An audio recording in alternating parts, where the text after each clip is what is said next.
السلام عليكم، يا رب تكونوا جميعا بخير يا بنات. بعتذر جدا طبعا على الوقت الطويل اللي انا ما كنتش بنزل فيه فيديوهات.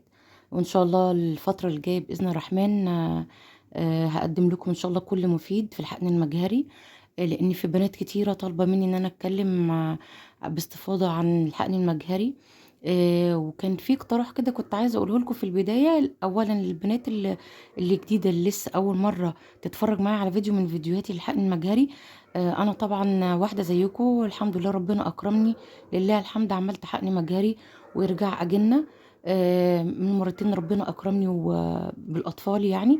فحبيت ان انا اقول لكم كل معلومه ولو بسيطه ربنا اكرمني بيها وعرفتها تفيدكم باذن الرحمن. اولا انا مش دكتوره، لان في ناس داخله كتير تسالني وتقول يا دكتوره في التعليقات. انا مش دكتوره خالص.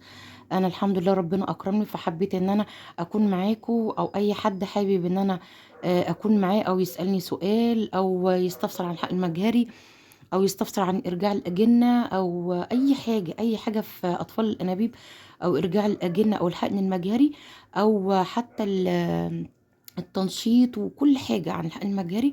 أنا تحت أمره طبعا في حدود اللي أنا أعرفه إن شاء الله.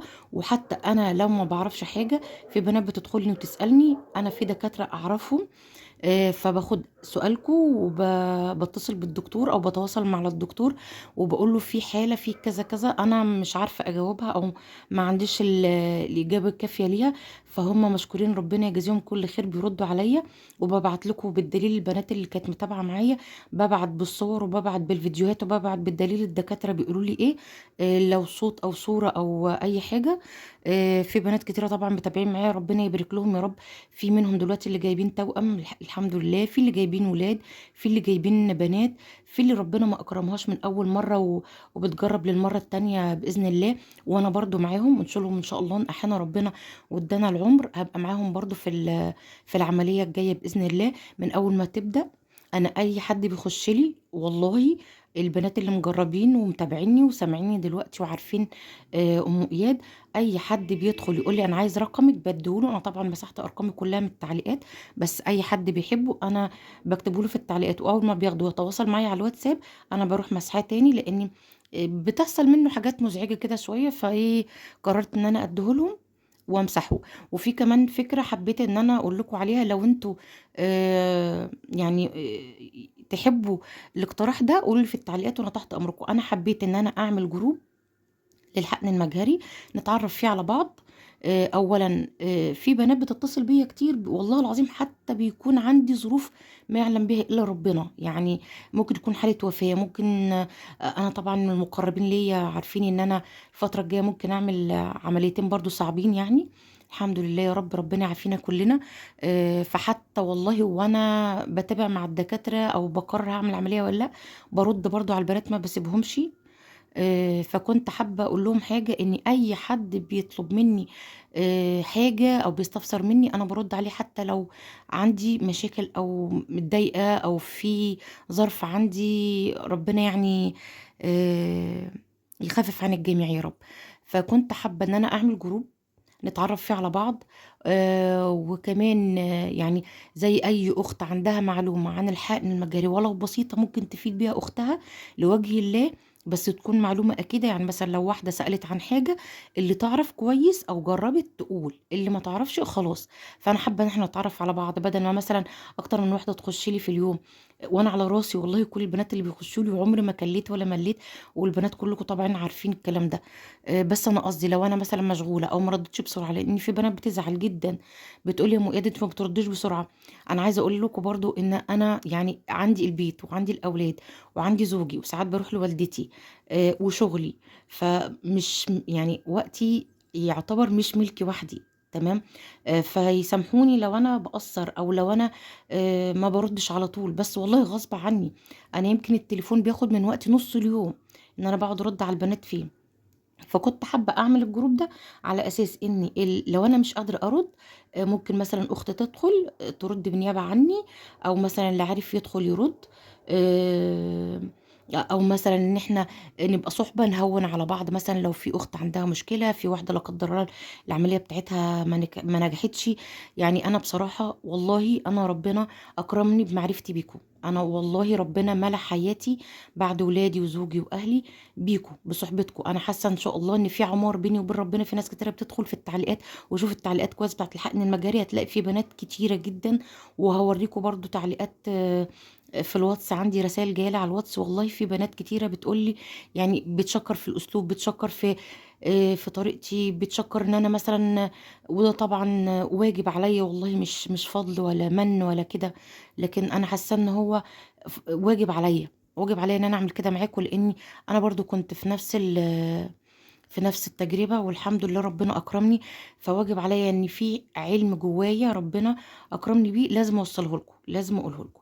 تمام. فوالله كمل، أنا مش بشكر في نفسي، بس حاسة إن في عمار بيني وبين ربنا بسببكم.